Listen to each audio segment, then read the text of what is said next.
예, 북한의 미사일 도발로 동북아 정세가 요동치는 가운데 잠시 후 문재인 대통령과 시진핑 중국 국가주석이 독일에서 첫 정상회담을 갖습니다. 사드 배치 문제로 껄끄러운 관계를 유지해온 양국의 정상이 과연 웃는 얼굴로 회담을 마칠 수 있을지 관심이 집중되고 있습니다. 오늘 이 시간 이태환 세종연구소 중국연구센터장, 김정봉 한중대 석좌교수 두 분 모시고 자세한 얘기 나눠보도록 하겠습니다.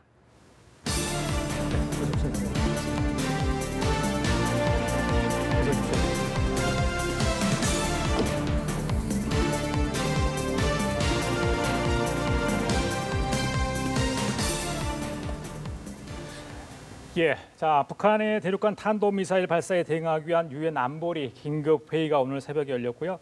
자, 잠시 후, 지금 4시군요. 그러니까 현지 우리 시간으로 4시고요. 독일 시간으로는 이제 밤이 될 텐데, 시진핑 중국 국가주석과 문재인 대통령의 회담이 방금 시작이 됐다, 이런 이야기가 들려오고 있습니다. 저희들이 들어오는 대로 전해드리도록 하겠습니다. 자, 유엔 안보리 이사회 얘기부터 좀 하겠습니다. 교수님께 여쭤볼게요. 지난 4일이죠. 02시 30분에 탄도미사일을 발사하지 않았습니까? 그리고 한 40여 시간 만에 유엔 안보리 이제 회의가 소집이 돼서 얘기를 나눴는데 미국 측 또 중국과 러시아 쪽 굉장히 의견이 팽팽했다. 거기 현지 특파원에 따르면 이런 정도의 분위기는 좀 심상치 않다. 이런 얘기가 전해드리거든요. 어떻게 저희들이 좀 봐야 됩니까? 네, 그 상황. 지금까지 북한의 그 핵실험이나 미사일 도발에 대해서 한 7차례 제재 결의안이 있었습니다. 예. 그런데 그때는 중국과 러시아의 반발이 있긴 했지만 이번처럼 이렇게 노골적으로 양쪽이 이렇게 의견이 대립돼가지고 격화된 적은 거의 없었습니다. 나름대로 이제 협상을 하고 해서 이제 나중에 결론이 채택되고 했는데 이번에는 미국 쪽에서 하는 말들이 과거와 다르게 굉장히 격한 말들을 하고 있거든요.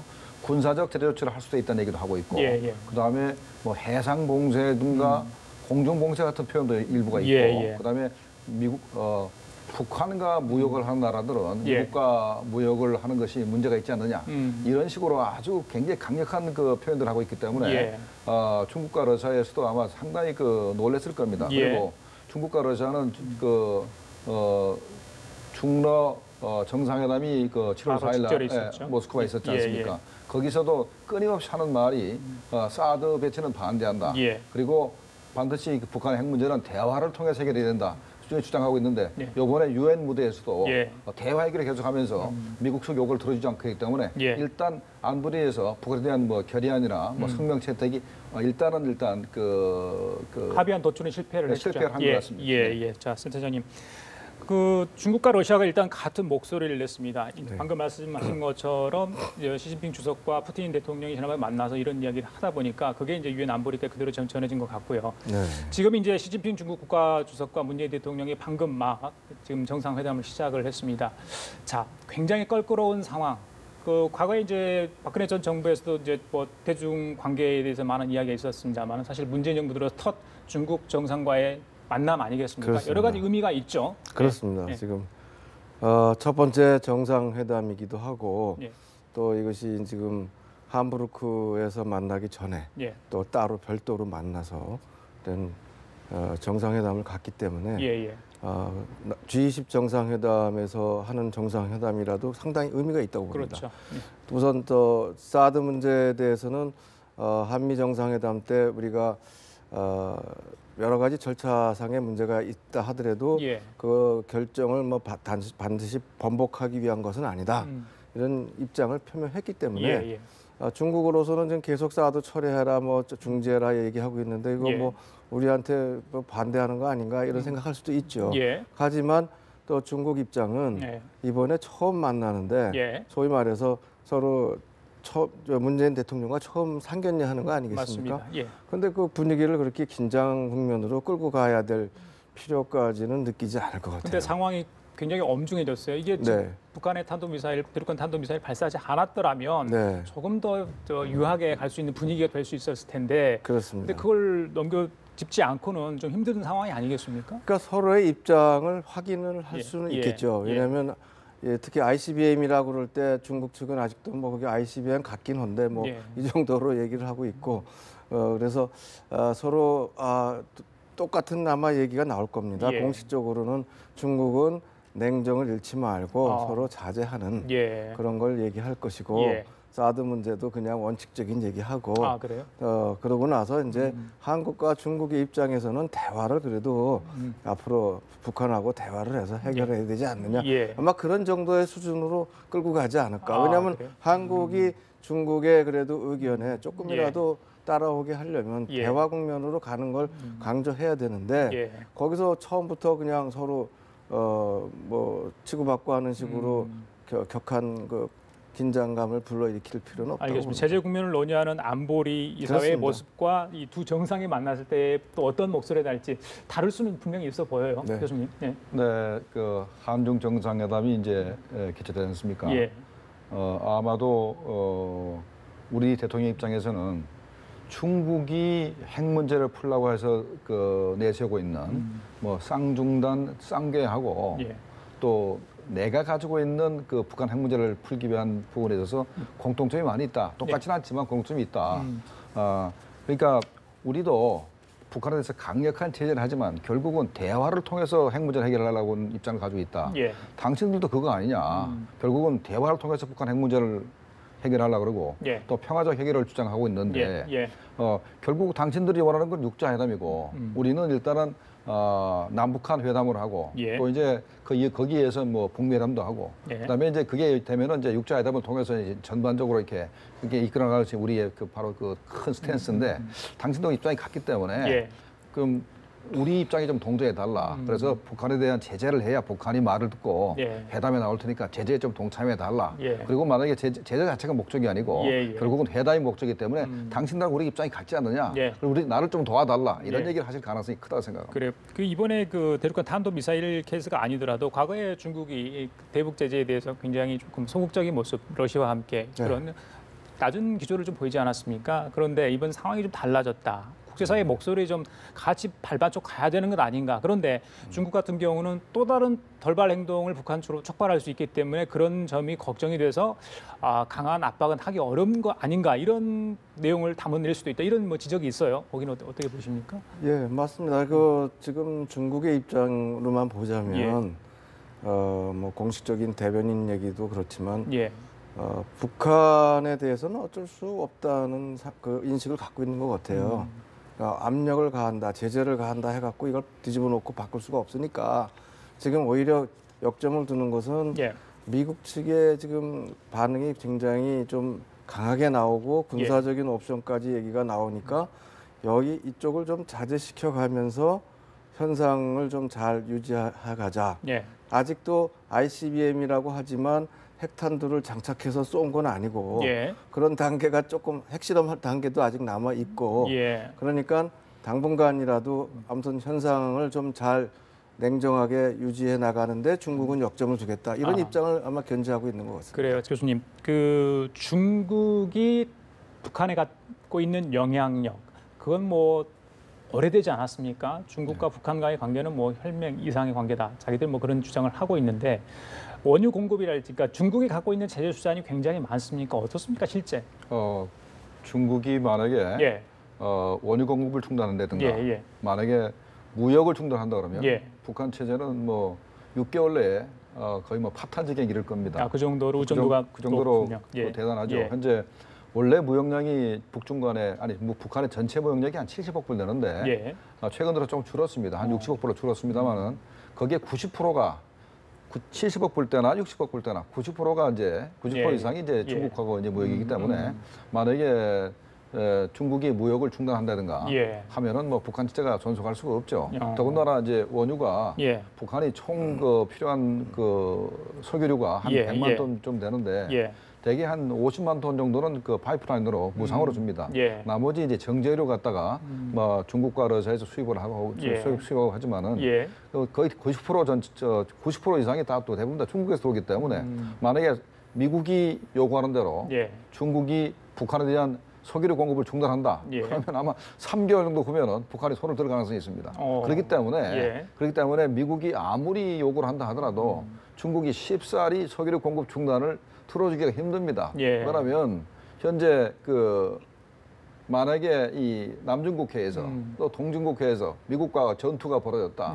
그러면 뭐 대만을 그 쪽에서도 이제 전투가 벌어지게 되고 또 한반도에는 주한미군과 중국과 전투가 벌어지게 되는데 그때 총알 한 발에 쏘는 나라는 북한밖에 없거든요. 중국 입장에서는. 그렇기 때문에 중국 입장에서는 북한을 포기하기 굉장히 힘듭니다. 힘든 상태에서 아무리 미국이 그 석유 중단을 그 요구한다 하더라도 정말로 최후의 순간까지 버텨서라도 석유 중단은 안 하려고 할 겁니다. 그래요. 예전에 보면 아버지 때나 그 할아버지 때 중국을 찾아서 굉장히 많은 이야기를 하고 그러지 않습니까? 네. 김정은이 체제 한 6년째 됐는데 아직 뭐 중국 방문은 하지 못하고 있어요. 네. 특사로 여러 번 간 것으로 저희들이 기억을 하고 있는데 김정은은 중국을 어떻게 지금 보고 있을까요, 선생님? 지금 북중 관계는 아마 전 때하고 비교해서뿐만 아니라 통틀어서 최악의 관계를 유지하고 있지 않나. 물론 무역 관계가 뭐 줄어들거나 뭐 그것이 없어지거나 그러진 않습니다.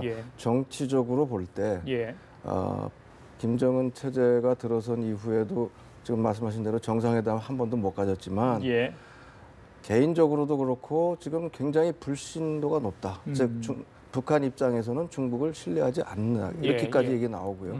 그 대신 러시아하고는 조금 더 교류를 하려는 입장을 갖고 있는 걸로 알려지고 있습니다. 그래서 중국으로서도 이제 좀 난감한 것은 이거를 정상회담을 갖는다든가 이런 걸 통해서 점점 이게 다 같이 해나갈 여지가 있어야 되는데 그렇게 하기는 어렵고 지금 말씀하신 대로 북한 핵 문제에 있어서도 중국이 할 수 있는 게 당장 원유를 끊는다 그러면은 그 작동이 되겠지만 그렇다고 핵을 포기한다는 그 확신도 없는 거예요.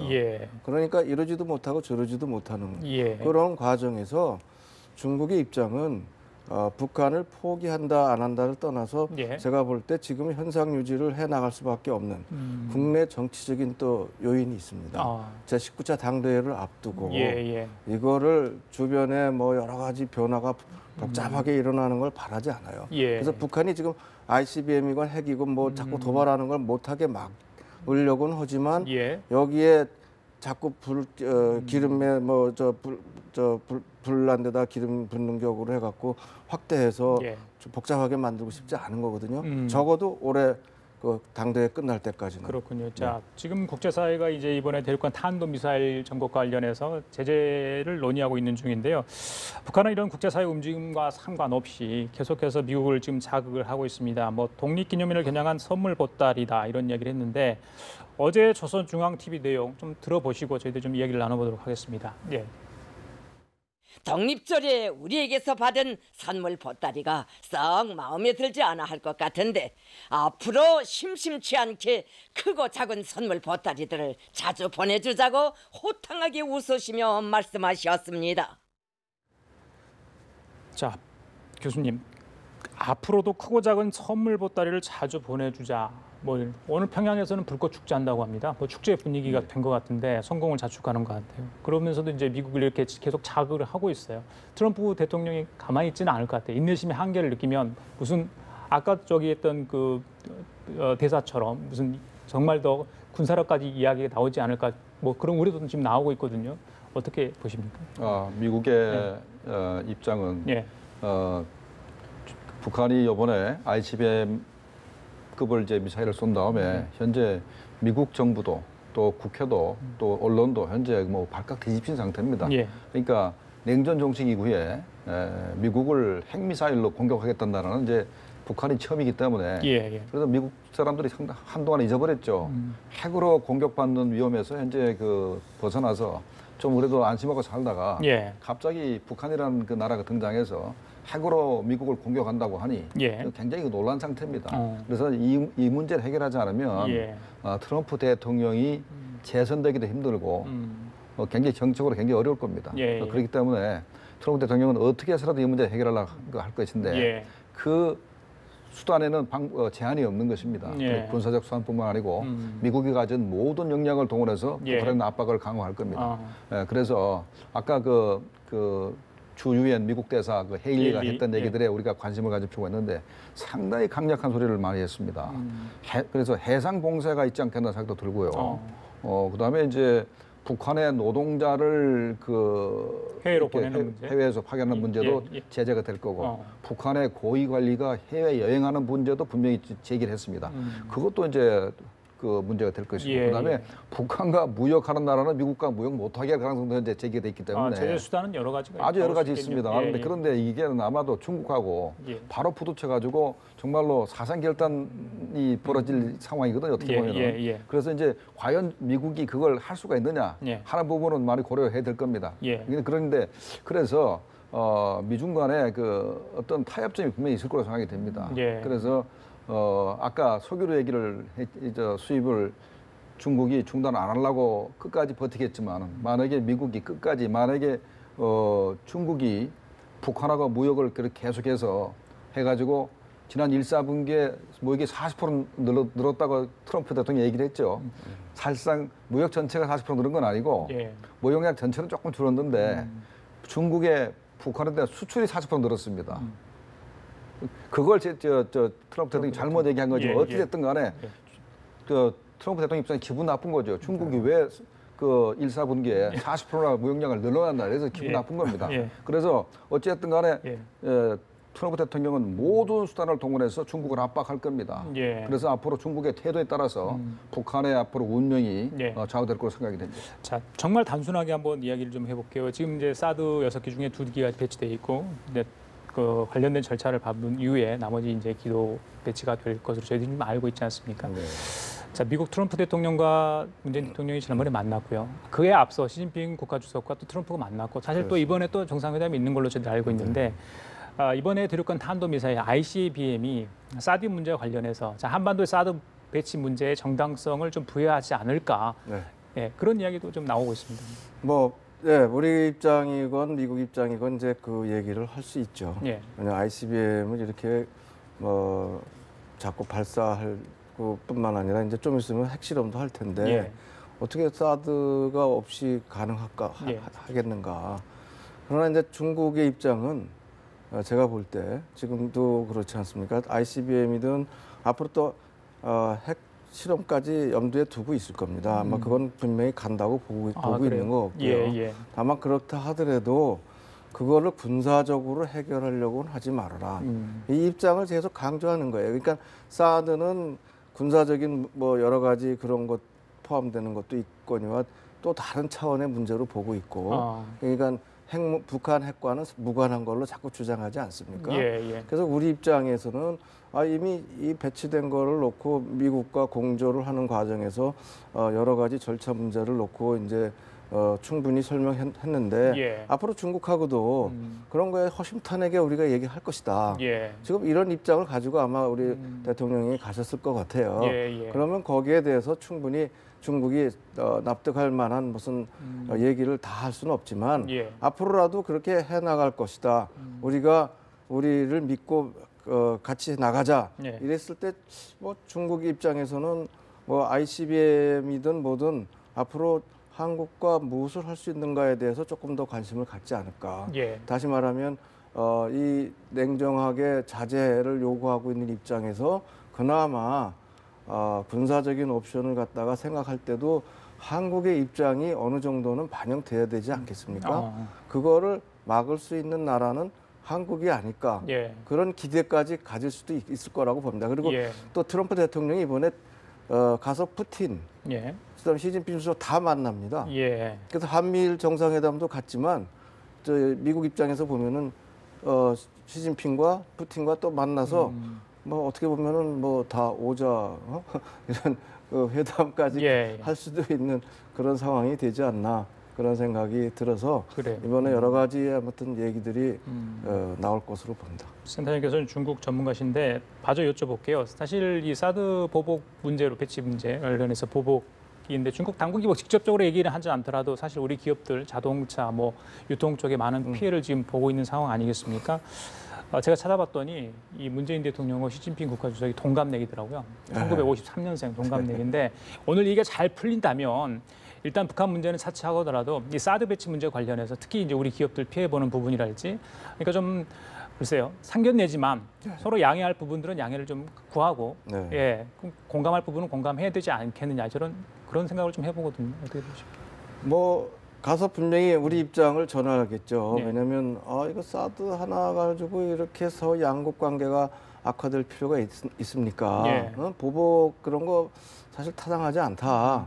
우리 입장에서 봐도 그렇고 국제적으로 봐도 그렇고. 예. 그러니까 그런 입장은 충분히 전달이 될 것이고 중국 입장에서는 거기에 대해서 뭐 사드 처리하라고 그러다가 알았다 그러고 보복 처리하겠다 이렇게는 안 하겠죠. 다만 한국과 중국이 미래의 어떤 발전을 서로 한중 관계 발전을 위해서 예. 노력하는 입장을 좀 보일 필요가 있다.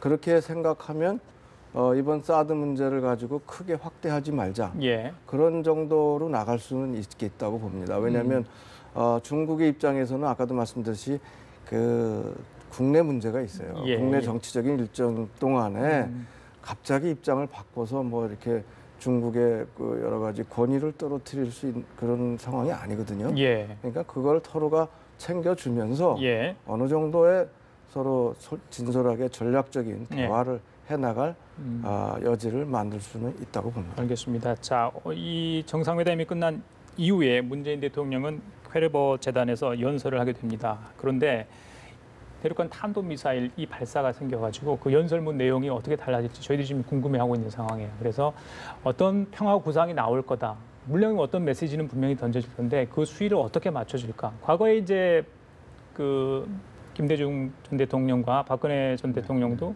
독일에 가서 특히 이제 통일 국가이기 때문에 어떤 상징적인 의미가 대한민국에 있지 않겠습니까? 그래서 그런지 대통령분들은 항상 거기 독일에서 무슨 메시지를 날렸거든요. 자, 어떤 내용이 담길 것으로 예상을 하십니까, 교수님께서? 제가 볼 때는 벌써 대통령께서 예. 독일 대통령 그리고 또 메르켈 총리를 만나서 예. 벌써 많은 말씀하셨는데 거기에 벌써 퀘르버 연설문 자체가 벌써 많이 포함됐다 생각을 합니다. 그래요? 네. 거기에 벌써 보면은 대화와 협력, 교류 얘기가 많이 나옵니다. 또 강력한 제재를 요청을 합니다.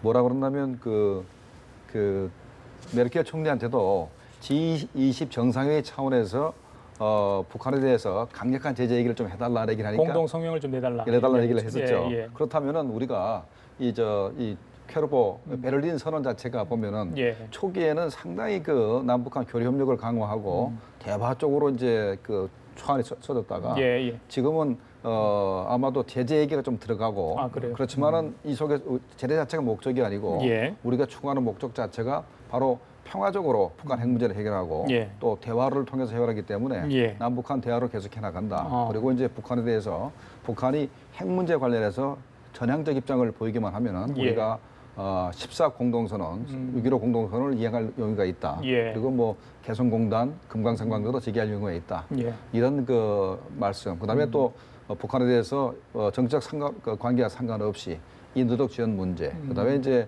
그 평창 올림픽에 대해서 북한의 그 공동 팀을 공동 일부 참여 예. 또는 뭐 공동 입장, 뭐 입상식에 공동 입장하고 하는 뭐 그런 문제, 그런 문제를 아마 제기를 할 가능성이 있다고 생각이 됩니다. 그래요. 그러니까 만약에 북한이 이번에 장거리 미사일 발사를 하지만 않았으면은 제재 얘기는 빠지고 대화와 교류 협력 얘기가 그 주를 이뤘겠지만은 아마도 이번 연설문에는 그 제재 얘기가 들어갈 가능성이 있다고 생각이 됩니다. 선생님 제 생각엔요. 그 이번에 이제 문재인 대통령의 첫 다자 외교 무대 아니겠습니까? 그렇습니다. 이왕 잘 됐다. 대륙간 탄도 미사일 발사를 했으니까 사실 이 북한 문제에 관련해서 엉망의 심각성을 국제사회, 특히 외국 정상들한테 공유를 하면서 그 한반도 문제 해결을 위한 어떤 아이디어를 구할 수도 있고요. 네. 같은 그 공감대를 얻어낼 수도 있고 그렇지 네, 않겠습니까? 맞습니다. 지금 말씀하신 대로 이게 다자회담이기 때문에 그 정상회담이라도 여기서 한국의 입장이 아주 명확하게 드러나야 됩니다. 우리가 주도권을 가져왔다고 그러는데 뭘 주도하겠다는 건지 국제사회를 향해서 아주 일관성 있는 목소리를 내야 되고 또 국제사회로부터 지지를 얻어내야 되는 아주 중요한 순간이라고 봅니다. 그래서 각국 정상들에게 아주 클리어하고 명확한 그 메시지를 전달해서 제재 국면에서는 우리도 일사불란하게 움직여야 된다. 그러나 그것이 목적이 전쟁이나 이런 거를 하겠다는 게 아니고 어디까지나 북한을 대화 협상 테이블로 끌어내는 데 있다. 이렇게 그 들어가면은 그 우리가 볼 때 이번 그 정상회담은 상당히 의미가 있지 않을까 그런 생각이 듭니다. 그 문제는 이제 문재인 대통령이 어떤 메시지를 던지더라도 북한 쪽에서 어떻게 이제 응해 올 것인가. 아까 말했던 추가 핵실험, 6차 핵실험 문제랄지 아니면 또 다른 도발. 과연 이제 통미 복남을 통해서 미국과의 정말 뭐 뉴욕 채널 가동이랄지 다른 갑자기 그 대화하자고 나올 수도 있었습니까? 오늘 뭐 김정은은 변덕이 좀 심한 그런 인물 아니겠습니까? 그래서 어떤 식으로 나올 것으로 이후에 예상을 하시는지요? 예. 북한은 그 아주 대원칙이 있습니다. 남한하고는 그 경제 문제 또는 그 NLL 문제 예. 이런 문제는 얘기하지 핵 문제는 얘기하지 않는다라는 기본 원칙을 가지고 있기 때문에 지난 그 이명박 정부, 박근혜 정부 동안에도 끊임없이 북한하고 예. 핵 문제를 논의하자는 얘기를 했었습니다만 예. 한 번도 응한 적이 없기 때문에 이번에도 아무리 그 노무현 정부가 아니죠 문재인 정부가 노력한다 하더라도 북한이 핵 문제를 우리하고 논의할 가능성은 굉장히 낮다 생각이 됩니다. 예. 그래서 우리가 북한하고 할 수 있는 거는 다른 교류협력 문제는 가능할지 몰라도 북한이 핵 문제에 관련해서는 끊임없이 그거는 미국과의 문제이기 때문에 미국하고 얘기를 하겠다고 주장을 할 것이고 그리고 미국의 태도를 바꾸기 위해서 끊임없이 도발도 계속 할 겁니다. 그래서 미국이 태도가 바뀔 때까지 도발을 계속 하는데 그 과정에서 미국이 어떻게 움직일지가 바로 이제 관건인데 아마도 북한 체제의 운명을 재촉할 가능성이 있다고 생각이 됩니다. 아까 이제 여러 가지로 이야기를 했고 지금 공군하고 해군이 오늘 훈련합니다. 어제도 사실 탄도미사일 훈련을 하지 않았습니까? 근데 이제 북한에도 어떤 경고 메시지는 던져야 될 것 같아요. 이제 문재인 대통령 굉장히 화가 났다. 어제 대륙간 탄도미사일 엊그제 그걸 보고를 했는데 그 전략 전술 무기의 전개랄지. 그러니까 사실 북한을 자극하기보다는 좀 잠재울 수 있는 이런 분위기를 어떤 액션이 좀 나와야 되지 않을까 이런 강경한 목소리도 사실 있는 게 사실이거든요. 근데 현재로서는 현재로서는 일단은 북한이 도발을 했기 때문에 도발을 막을 수 있는 능력을 보여줘야 되거든요. 그래서 일단은 뭐 B-1B 전략 폭격기가 와서 이제 어제 뭐 동영상 같은 거 타우루스 그 있잖아요. 그런 것도 보여줬는데 그게 뭐 어느 정도의 자극적인 효과가 있죠. 효과가 없지는 않습니다. 그러니까 북한은 1인 지배 체제니까 뭐 북한 주민들이 반이 죽는다더라 놀랄 깜짝하지 않지만 자기 죽는 건 두려워하거든요. 그래서 어저께 동영상 보여준 것이 바로 우리가 정밀 타격을 해서 김정은을 죽일 수 있다는 능력을 보여줬습니다. 타우루스 미사일 가지고 또 슬램이아를 가지고 이제 정밀 타격하는 것을 보여줬기 때문에 김정은이 상당히 두려워할 겁니다. 그다음에 북한은 이제 그것도 두려워하지만은 현재 우리는 그냥 미국의 전략 무기가 한국에 와서 이제 훈련하고 돌아간다고 그냥 생각할지 모르지만 그 당하는 입장에서는 북한 입장에서는 저게 조금만 기술을 틀면은 평양을 공격할 수 있다는 가능성을 항상 가지고 있기 때문에 굉장히 효과가 있습니다. 그래서 B-1B가 온다든가 그다음에 이제 니미츠호나 로널드 레이건호가 와서 이제 한반도 여기에 진입하게 되면은 김정은은 밤잠을 못 잡니다. 그렇기 때문에 일단은 뭐 ICBM 도발을 했기 때문에 일단 거기에 대가를 치러야 되고 그러면 이제 그런 미국의 압력 또 우리 한국의 적극적인 제재 동참 이 과정 속에서 북한이 태도를 바꿔서 한국하고도 핵 문제를 논의하겠다라고 입장을 바꿔주기를 우리가 기대하는 겁니다. 그래서 핵 문제 관련해서 남북한과도 회담을 하고 거기에 이어서 북한과 미국과도 회담을 하고 또 나아가서 보상 문제는 우리 돈 아깝지 않습니까? 육자회담을 해가지고 놀아서 좀 하자 이렇게 가는 것이 정답이 아닌가 이렇게 생각이 됩니다. 선생님, 그 시진핑 국가주석과 트럼프 이제 대통령도 또 다시 만난다고 하지 않습니까? 이번 기간에. 그랬을 때 지난번에 만났을 때 잠깐 얘기는 했습니다만은 이번 건 관련해 가지고 좀 더 구체적으로 특히 이제 트럼프 대통령이 워낙 또 강경하게 대북 관련해서 이야기를 하는 사람 아니겠습니까? 또 특별한 주문을 할 수 있을까요? 중국 측에? 그때 트럼프 대통령이 트위터에다가 얘기하기를 이제 중국의 뭐 역할은 이제 끝난 듯이 뭐 기대했던 것만큼 이제 안 된다는 표현을 쓰지 않았습니까? 그래도 해볼 건 해봤어야 되니까 했다 이 정도로 나오는 걸 보면은 아마 크게 기대는 안 할 텐데 그럼에도 불구하고 중국이 역할을 뭐 계속 촉구를 할 것 같아요. 다만 이제 구체적으로 미국이 할 수 있는 게 뭔가를 보여준다고 얘기를 할 겁니다. 그게 이제 지난번 미중 정상회담에서 100일 계획을 세웠지 않습니까? 벌써 100일이 다 되고 있는 걸로 제가 봅니다. 그래서 그런 것들을 포함해서 앞으로 무역 제재도 포함하고 세컨더리 보이콧도 있고 뭐 여러 가지 경제적인 조치들을 취할 수 있다는 것을 강조함으로 해서 아마 중국이 최소한도 미국의 묵시적으로 동의하는 자세를 보일 수 있도록 유도하려고 하지 않을까. 예, 지금 그렇게 생각이 듭니다. 그러면 지금 이제 안보리에서 중국과 러시아가 저런 입장이라면 결의안 뭐 채택이랄지 이런 것도 좀 힘든 상황 아니에요? 지금 현재로는 힘들죠. 그렇지만 시간이 가면서 북한이 계속 가만히 있으면 모르지만 또 도발 자꾸 해나갈 때 중국 입장도 좀 약화되고 거기에서 어떤 서로의 그 미국과 중국 혹은 러시아까지 서로 얘기가 될 때 타협점을 찾을 수 있을지. 그럼 오늘 만남에서 지금 문재인 대통령이 시진핑 주석에게 이번 결의안에 대해서 강력하게 좀 찬성을 해달라는 이번에는 반드시 필요하다. 그런 도발은 있어서는 안 된다는 걸 강조하면서 협조를 구할 수 있겠네요. G20 정상회담에서 그런 결의문이 나온다면 금상첨화겠죠.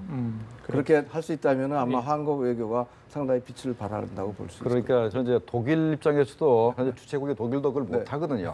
못해서 이제 그 공을 이제 한국 측에 넘겼는데 정말로 한국 대통령은 할 수가 있습니다. 그러니까 중국을 설득하고 러시아를 설득하고 또 한미일 또 정상이 만나서 또 회의를 하니까 근데 우리 대통령이 칼자를 쥐었습니다. 그래서 시진핑 주석을 설득을 하고 푸틴 대통령을 설득을 해서 이번 그 G20 정상회담에서 북한 미사일 발사에 대한 규탄 결의안, 그다음에 핵 문제, 평화적 해결 문제든가 이런 거를 넣는다면은 아마도 최고의 성과를 얻을 수 있다고 이렇게 생각을 합니다. 그렇죠.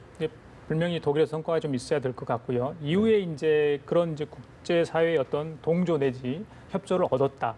그래서 이제 돌아오시면 할 일이 굉장히 많지 않습니까? 이제 통일 문제, 국방 문제. 그러니까 물론 안보야 그건 두말할 나위가 없는 거고요. 이 대북 문제를 잘 끌어가야지 안정이 되는 상황 아니겠습니까? 그런데 북한에서 이제 하반기에 9월, 10월에 유기설 계속 그 무렵에 구구절 또 10.10이 있지 않습니까? 그래서 그런 거에 대해서 불안해하는 국민들 사실 있는 게 사실이거든요. 그래서 돌아오시면 앞으로 이 대북 관계를 어떻게 좀 끌어가는 게 바람직할 것으로 생각하십니까? 마지막으로 좀 얘기 좀 해주세요. 일단은 그 대통령께서 주장하는 것이 일단 강력한 제재를 하지만 대화를 해야 된다고 말씀하셨기 때문에 대화가 일단은 정부 차원에서 일단 제의를 할 겁니다. 근데 정부 차원의 제의는 대개는 북한 핵 문제를 논의를 먼저 제기하기 때문에 정부 차원의 대화는 굉장히 좀 힘들 가능성이 있어요.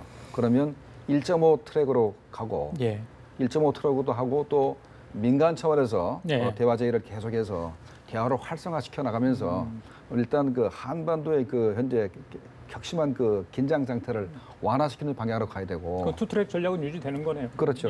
일단은 투트랙 가는 게 적당하다는 얘기를 하는 것이고, 그다음에 또 하나는 좋은 계기가 있지 않습니까? 현재 장웅 IOC 의원이 와가지고 현재 와서 정치가 문제 해결 안 됐는데 스포츠 해결하는 것도 우습다 얘기를 하긴 했지만 그 양반의 최종 결정권자가 아니지 않습니까? 그래서 김정은이 결심하면 되는 것이기 때문에 우리가 노력을 해서 내년도 평창 올림픽에 남북한이 공동 입장을 한다든가. 시간이 많지 않아서 걱정이 됩니다. 근데 김정은이 판단 내리게 되는 건 바로 순간에 되기 때문에 걱정 안 해도 됩니다.